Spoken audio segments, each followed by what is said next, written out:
Hello. So this was the bullet journal for book lovers workshop that we did last week. And I'm just going to share a recording of that with you all so you can access it whenever you need to. I'm super excited about book bullet journaling. But bullet journaling is something that I've done for many years.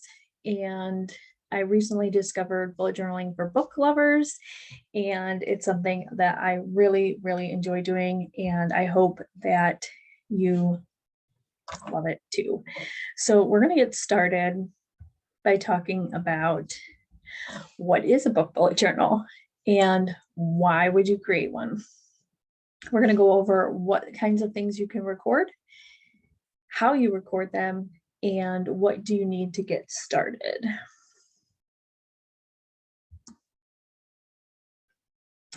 I'm also going to show you my bullet journal at the end so you can see sort of my process and the supplies I use.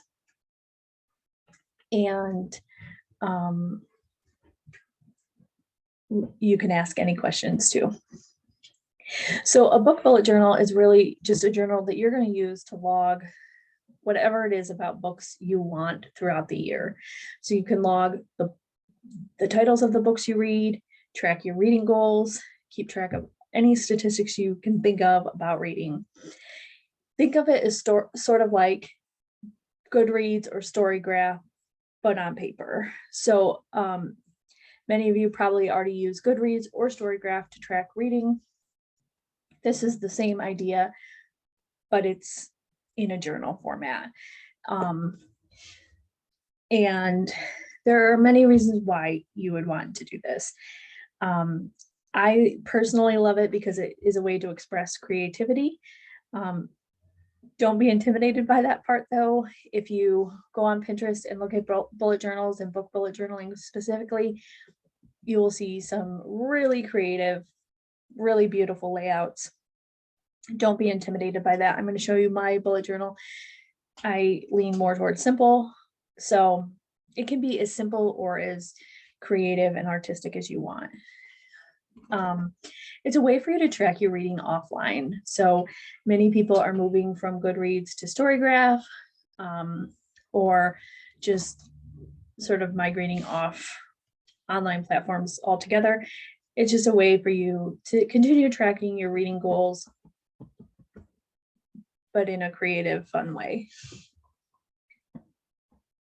It's also really great for de-stressing. That's one of the reasons I love it. It lets me be creative, and it's just like my little moment at the end of the day where I can journal, be creative, and just kind of de-stress after a long day. So what do you record in a bullet journal? So these are some things, and we're going to dive deeply into them, but you can record goals, you can record ratings and reviews, you can track different things, and there's other things that you can record too. So there are a lot of things that you can record in your book bullet journal. So first of all, you can record your goals. If you set a Goodreads challenge each year, that's one of the things that comes to mind, like tracking your overall reading goal. Like, how many books do you want to read this year? You can also, your goals could include reading a certain number of books in a particular genre, or reading more BIPOC authors. That's Black, Indigenous, people of color. So reading more diversely, reading longer books. So you want to read books that are over 300 pages, or you want to read more nonfiction. Whatever your goal is, you can track it in the book bullet journal. And you're not limited to whatever Goodreads or Storygraph limits you to. So you can get really creative with your goals too. So, you can, whatever your goal is, you could track it. Ratings and reviews. I don't really do too many reviews online or in my journal, but I do a rating system. And so I rate my books with a 5-star system. I think there are probably other systems out there. One thing that I did track last year was my 5-star favorites. So that's all the books I gave 5 stars to in 2021.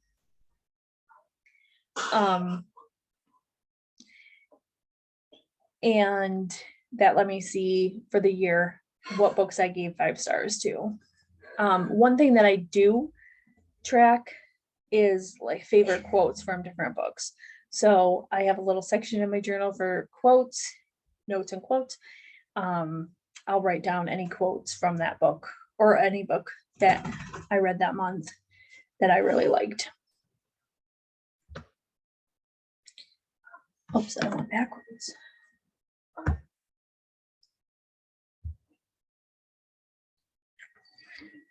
So you can really track anything. It's a fun way of learning about yourself and your reading habits. One thing that I track is I track the number of fiction versus nonfiction that I read. I always find it to be about 50-50. But it's very interesting to see how it plays out. You can track audio books versus ebooks.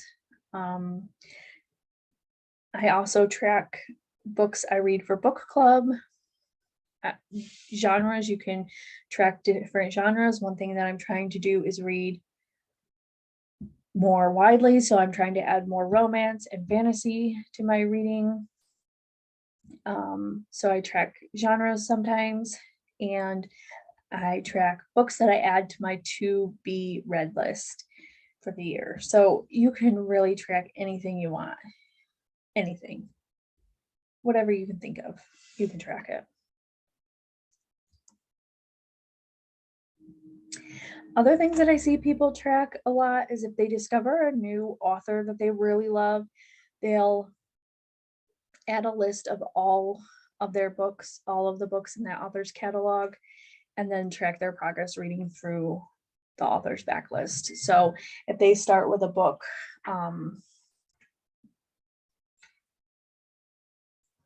that's more recent in the author's catalog, they'll track their progress reading all of the other books.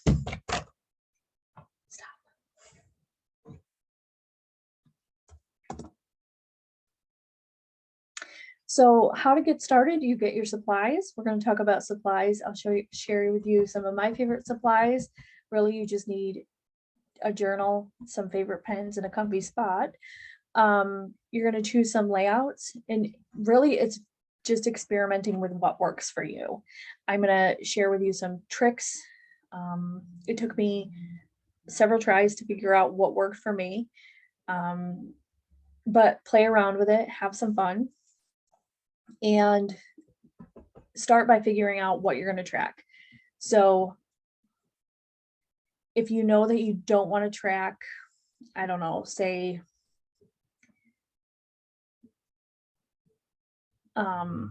nonfiction, then you're not going to add that into a layout. So know what you're going to be tracking, incorporate that into your layout. So there are tons of ways you can lay out your pages. It's important really to do what works for you. You can look at Pinterest. Pinterest has a ton of ideas. I will say that Pinterest tends to get very fancy. You can also look at Etsy. A lot of the artists on there have materials that are for sale that you can buy that might inspire you too. I started with a yearly overview, so all the books that I read in the year, and then a monthly overview, and then I expanded it out from there. So when I show you my journal, I'll show you what I mean by that. But a good place to start is just an overview of the full year and then each month.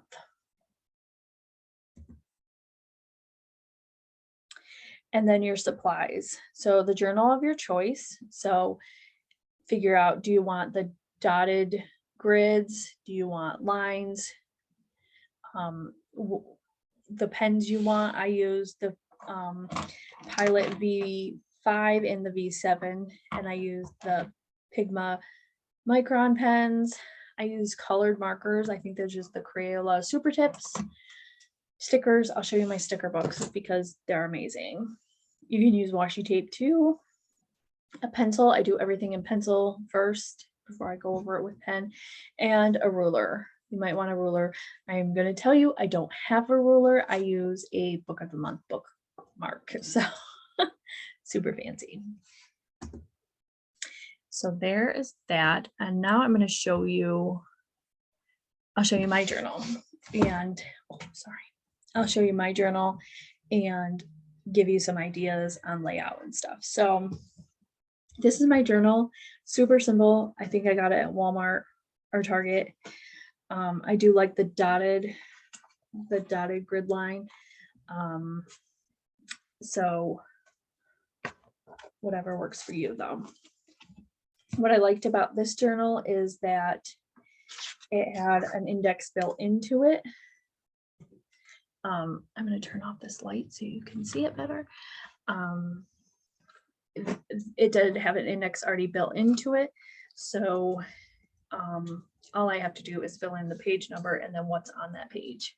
So it made it super simple. And then I first put in my rating system. So I do the stars. So, and then I color coded it. So I'm going to use this color system throughout the year. You'll see it throughout the year. These are the colors I use for the books. So this is my key to the colors. So I started with my yearly overview for 2021. These were all the books that I read. It's kind of hard to see, but I broke it down into each month.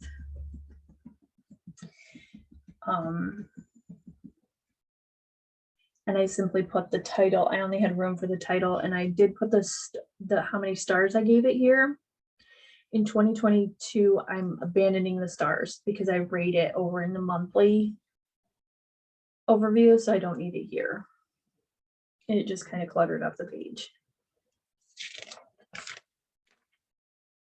So these were some things that I wanted to track. I wanted to track my fiction versus nonfiction, how many graphic novels and how many young adult books I read, and books by BIPOC authors that I read.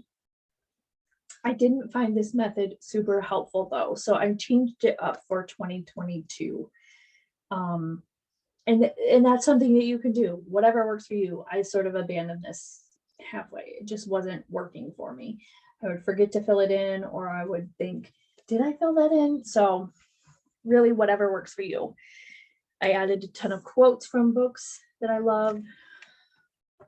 And then this was my yearly challenge. Again, I didn't find this super easy.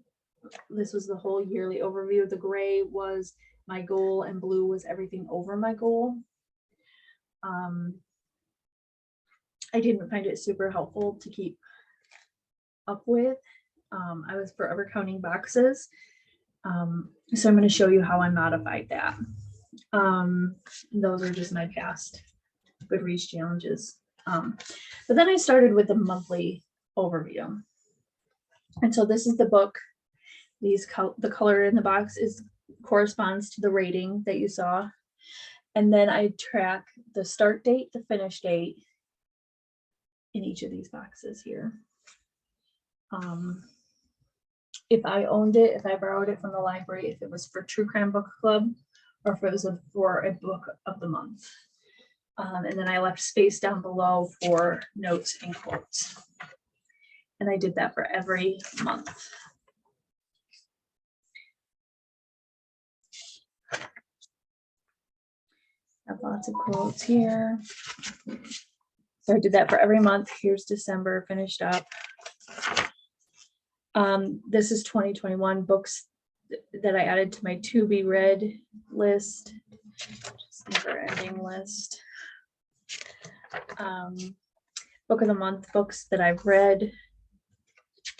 Book of the month, books that I have to read, my to be reads. And then my 5-star favorites from 2021. All the books that I gave 5 stars to. So this was a great way to summarize the year. All my favorite books from 2021. There were 25 of them. And then I just started back with 2022, the yearly overview. Again, I abandoned the star system here, so I just put the title of the book. Because over in the yearly or in the monthly overview, I'm going to give it the star rating, how many stars I gave it. This is how I changed up my challenge, my yearly reading goal. I numbered the boxes. Simple as that. Just number the boxes so I'm not counting the boxes all the time. So I've read 3 books so far this year. I'm slacking. But I'm at 3 finished. I did change up my color scheme for this year too. So I changed my rating system. I did start a reading challenge for myself. I want to read a book from every country in Africa. So I'm going to show you how I'm going to track that in here too. Because that's going to be a little bit different. So this is January. These are the books that I've read so far. These are their ratings, their start date. This time I combined the column that says if I own it or if I borrowed it from the library. I'm just going to put an O for own or L for library in the column. And then I added a column for Africa, for my African challenge, reading across Africa. And then over here, instead of having the page that I ended up giving up on, instead of having this page that didn't really work for me, I'm going to do this every month. I'm going to just tally really how many fiction, how many nonfiction, young adult graphic novels, and BIPOC authors I read. Just a simple tally. Still have space for notes and quotes. Easy peasy. And you'll see that I'm not done with laying out all my months. This is still just pencil at June all the way through December. Still just pencil. But this is my Reading Through Africa challenge. So I wrote in here every country in Africa. I have a spreadsheet where I've chosen all the books. I tried to choose authors from that country and books that were set in that country. So they have to be, I tried to choose books that were set in the country and authors from the country. So really tried to be authentic. And so I think what I'm going to do here is, like, right now I'm reading Walking on Cowrie Shells, and that's set in Cameroon, written by an author from Cameroon. And I think I'll just write the title here and maybe the date I finished it. But then over here on this blank page where it's hard to read, but in pencil I have map of Africa. I'm going to take a map of Africa and color in the country when I finish the book. Because another goal of mine is to better learn the geography of Africa. So as I read a book from the country, I'll color in the country on the map. And then a better way of tracking my book of the month, club books for the year. These are the 2 I ordered for January. I read that one already, so I can check that one off. I'm just going to do a list and check them off as I go. And that's all I have right now. So you'll see mine is more simple than others, but I will show you my sticker books because I'm obsessed. You'll see I use stickers throughout the book to just liven it up. I don't like blank space. So I use the Antiquarian sticker book and the Antiquarian sticker book Bibliophilia. These are both available on Amazon. This one is has more bookish things, but they're like fish. I just love them. I love them. They're adorable.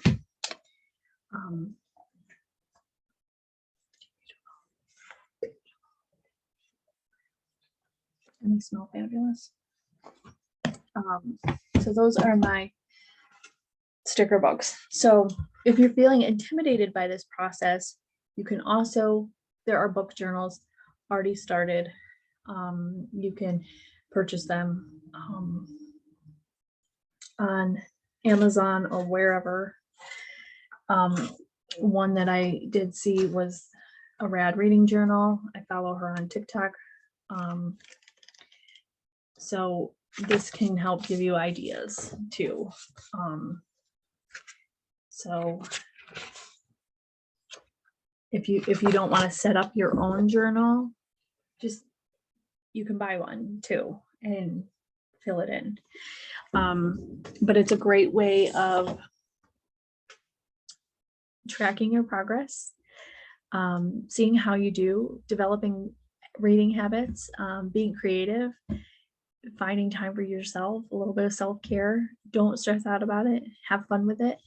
And I love book bullet journaling, and I hope you do too. I hope you enjoyed this. Thanks.